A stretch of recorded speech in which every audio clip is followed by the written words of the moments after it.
Fala pessoal, tudo bem com vocês? Espero que vocês estejam muito bem neste dia, mais uma vez, buscando aí aquilo que é importante para vocês, né? Se vocês estão por aqui é porque vocês estão buscando aquilo que importa para vocês, a aprovação, o conhecimento que vocês necessitam, e eu espero verdadeiramente que você esteja bem, que esteja animado com isso. Eu estou aqui para falar de concurso da Prefeitura de Paraná, banca definida, estamos aguardando o edital. E vou trazer mais uma aula de legislação municipal, a Lei Orgânica Municipal para vocês. Se você não é inscrito nesse canal, já se inscreva nesse canal. Estamos caminhando para 15 mil inscritos. Para 15 mil inscritos nesse canal. E se você não é inscrito, é de grande valia que você se inscreva, ativa as notificações. E a gente sempre traz conteúdo de qualidade para vocês aqui. Lembrando que essa aula é gratuita e ela vai ficar aqui no canal, tá? Então vamos lá, sem mais delongas. Eu sei, o tempo de vocês é preciosíssimo, o tempo de vocês é precioso demais, então nós vamos por cá. Nós vamos começar, nós já fizemos a aula 1, 2, 3, 4, e agora nós estamos na aula 5 da legislação municipal, né? E na aula 5 nós vamos aqui adentrar na seção 2, que fala da organização político-administrativa do município. E é muito importante, né? Porque aqui está o cerne, né, da organização político-administrativa do município. Então, a gente começa fazendo a leitura aí do dispositivo. O município de Paraná, que é uma unidade territorial do estado de Rondônia, pessoa jurídica de direito público interno, com autonomia política, administrativa e financeira, é organizado e regido pela presente lei orgânica e pelas leis que adotar, observados os princípios estabelecidos na Constituição Estadual e na Constituição da República. Parágrafo 1º, o município tem sua sede na cidade de Paraná. E 2, a criação, a organização e a supressão de distritos depende de lei municipal, observada a legislação estadual. Parágrafo 3º, qualquer alteração territorial do município de Paraná só poderá ser feita na forma de lei complementar estadual, preservando a continuidade e a unidade histórico-cultural do ambiente urbano, dependendo de consulta prévia à população diretamente interessada mediante plebiscito. Vamos lá, vamos entender isso daqui? Então, eu li para vocês aí o artigo 5º com seus parágrafos, e a gente precisa entender aqui de forma teórica, de fato, né? Esse artigo 5º, com seus dispositivos, e quando eu falo dispositivo, eu estou falando dos parágrafos, incisos, alíneas, aqui no caso, parágrafo 1, 2 e 3. Ele é, digamos assim, que do capítulo 1 dessa lei, ele seria o mais importante. Por quê? Porque ele traz e deixa claro, a tratativa, ele trata dos fundamentos abstratos, e ele, na verdade, ele deixa de tratar dos fundamentos abstratos e ele vai passar a definir de forma mais precisa o quê? A posição jurídica do município dentro da federação. Tá? Então, ele vai passar a definir com mais precisão, de forma mais técnica, essa posição jurídica do município dentro do contexto da federação. Sua natureza institucional, sua capacidade de autogoverno, sua disciplina, a disciplina de sua organização territorial. Então, o artigo 5º é um artigo que ele vai ter um diálogo direto com o direito constitucional, tá? Por isso que o direito constitucional é tão importante. Também vai ter um diálogo direto com o direito administrativo e com a teoria geral de Estado. E para compreender aqui adequadamente, é preciso que a gente analise o caput. O caput é tudo aquilo que vem aqui no artigo, né? O que vem para baixo são os parágrafos, incisos, alíneas, enfim. Então, vamos analisar aqui o caput do artigo 5º.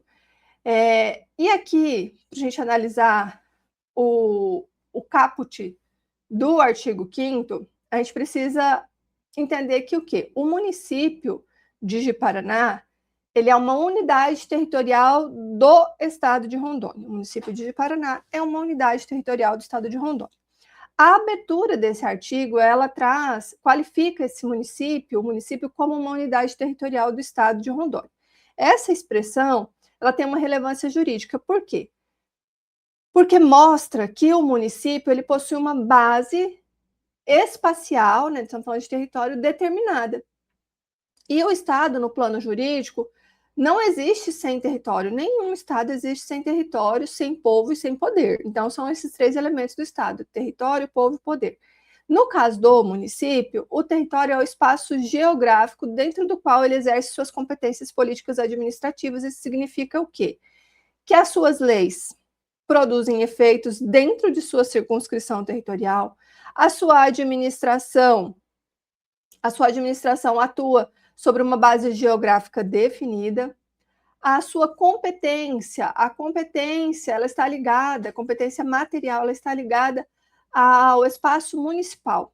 E essa ideia é muito importante, pessoal, porque município não é uma abstração, é um ente concreto, territorialmente localizado, e as suas atribuições se projetam sobre esse espaço, sobre essa localização espacial.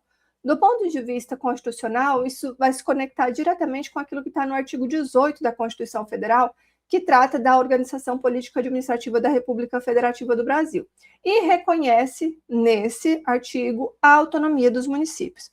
Então, precisamos entender que o município é uma pessoa jurídica de direito público, né? Que são conceitos mais técnicos desse dispositivo, do artigo 5º.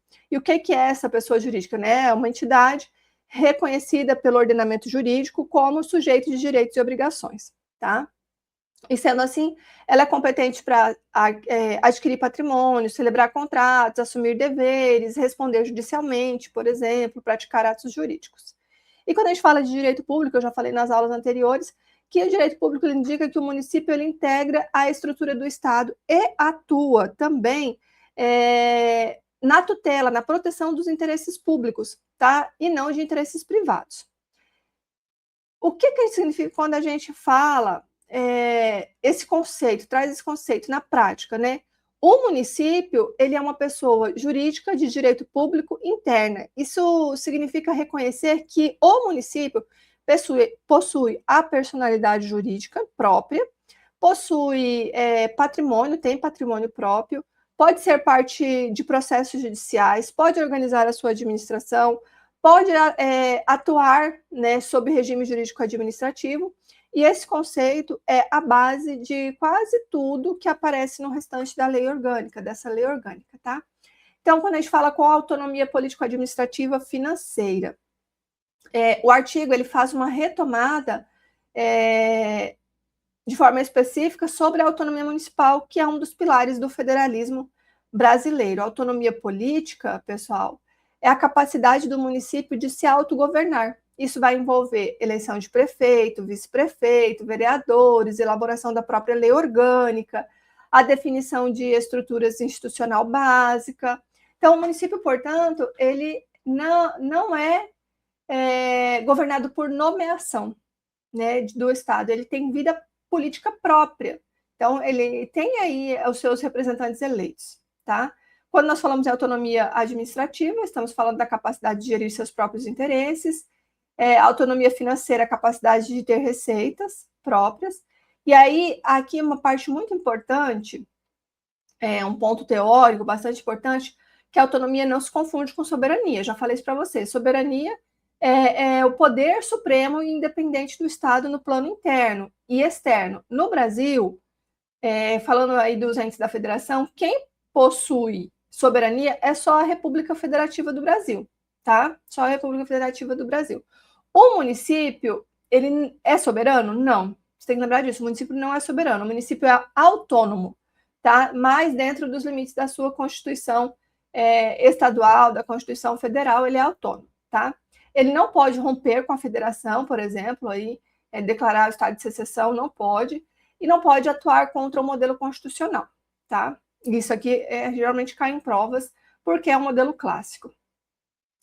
E aí é muito importante, por que nesse caso a lei orgânica é tão importante, gente? Porque ela é a base normativa superior do ordenamento municipal. Se a gente tem a Constituição Federal no plano nacional, no ordenamento municipal nós temos a lei orgânica. As outras leis municipais, elas não podem infringir ou violar a lei orgânica, tá? As demais leis precisam ser compatíveis com a lei orgânica, tá?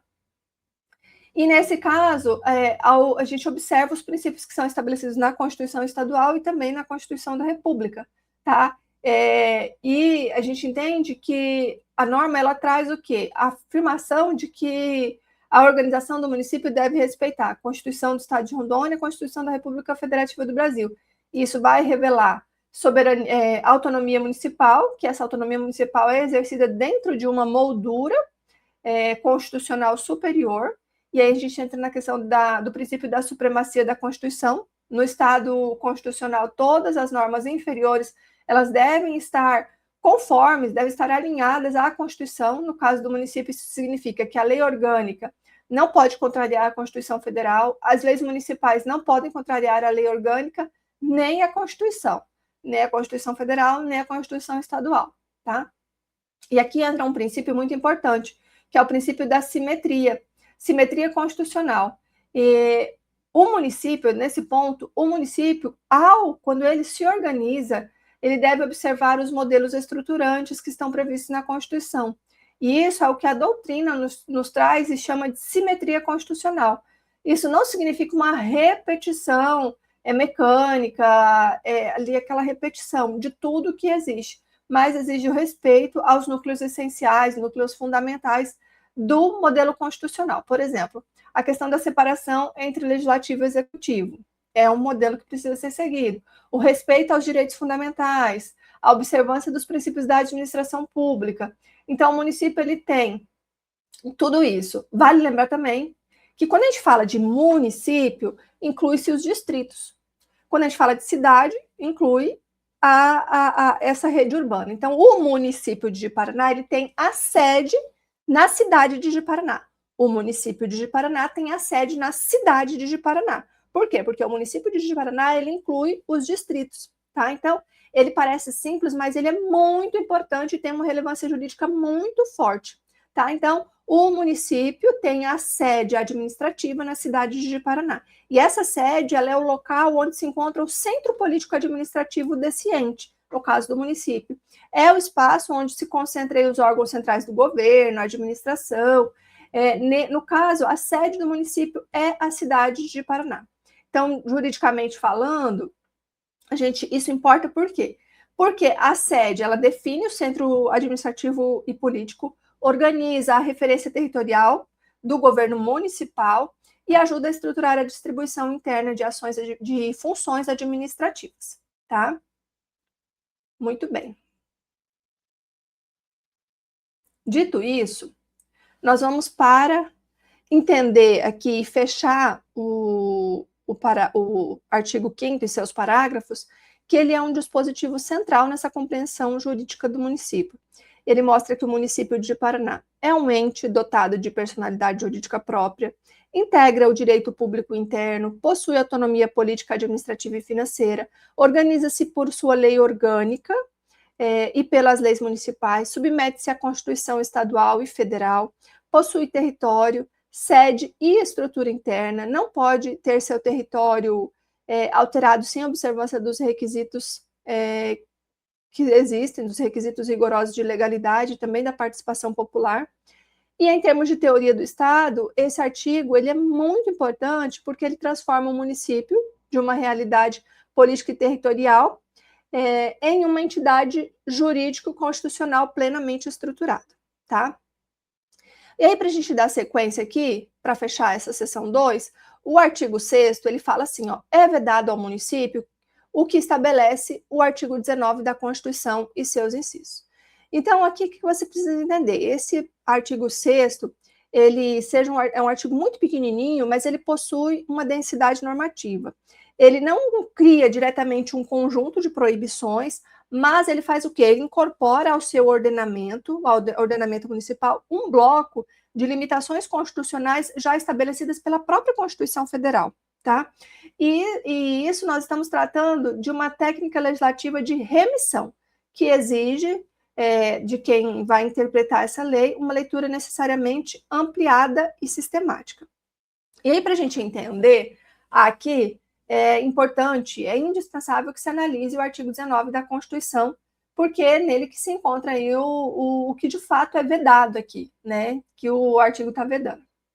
Então, esse artigo 6º, ele não descreve as condutas proibidas, mas ele vai remeter à Constituição. Então, isso significa que o artigo 19 da Constituição Federal, ele passa a integrar de forma indireta a lei orgânica do município, não é uma simples referência ilustrativa, é uma incorporação normativa. Por quê? Porque o legislador, ele utiliza essa técnica para evitar a repetição de textos já consolidados, garantir uma uniformidade entre os entes federativos e reforçar também essa supremacia da nossa Constituição Federal. Qual que é o conteúdo, né? Quando a gente fala do conteúdo lá do artigo 19 da Constituição, ele estabelece vedações que são dirigidas a todos os entes federativos, tanto União quanto Estados, Distrito Federal e municípios. E essas vedações, elas são organizadas em 3 incisos e tem uma carga principiológica, eu diria assim, que é o quê? A vedação à não vinculação religiosa, né? A vedação à vinculação religiosa, ou seja, não pode se vincular religiosamente, então o Estado não pode estabelecer cultos religiosos, não pode subvencionar igrejas, não pode embaraçar o funcionamento das igrejas e não pode manter aí relações de dependência ou alianças com religiões. Por quê? Porque o Estado é laico. Então, o conceito central do Estado laico aqui, todo o Brasil adota esse modelo de laicidade estatal, tá? O que é esse Estado laico, Eliane? O que é? Significa que o Estado, ele não possui uma religião oficial, como, por exemplo, o Islã. Tem o islamismo como religião oficial. No caso, aqui no Brasil, não. O Estado é laico, então não possui religião oficial, não favorece nenhum tipo de crença. Aqui nós temos a liberdade de crença e garante essa liberdade religiosa. Então, uma distinção importante. O Estado laico não quer dizer que é um Estado ateu, que não crê em nada. Quer dizer que o Estado não nega a religião, ele apenas se mantém em neutralidade institucional. Então, as pessoas podem decidir escolher a religião que se deseja, tá? Também tem aqui a vedação à recusa de fé a documentos públicos. Então, o Estado ele não pode recusar a validade de documentos públicos, tá? E a outra vedação é a discriminação entre brasileiros ou entes federativos. O Estado ele não pode criar distinção entre os brasileiros e estabelecer preferência entre determinado ente federativo, tá? E aí, para você entender nesse sentido aqui, vai entrar a questão da autonomia do poder de auto-organização dentro dos seus limites. Então, o município ele possui essa liberdade para se organizar, atuar, mas sempre respeitando a Constituição Federal, tá? Sempre respeitando aí a Constituição Federal. Então, de forma mais objetiva, o artigo 6º ele estabelece que o município, embora seja autônomo, está sujeito aos limites constitucionais essenciais relacionados à neutralidade religiosa, à validade dos atos públicos e à igualdade entre os cidadãos, tá? Então, reforça essa autonomia municipal, que ela não é uma liberdade absoluta, mas sim uma autonomia juridicamente condicionada à Constituição, tá bom?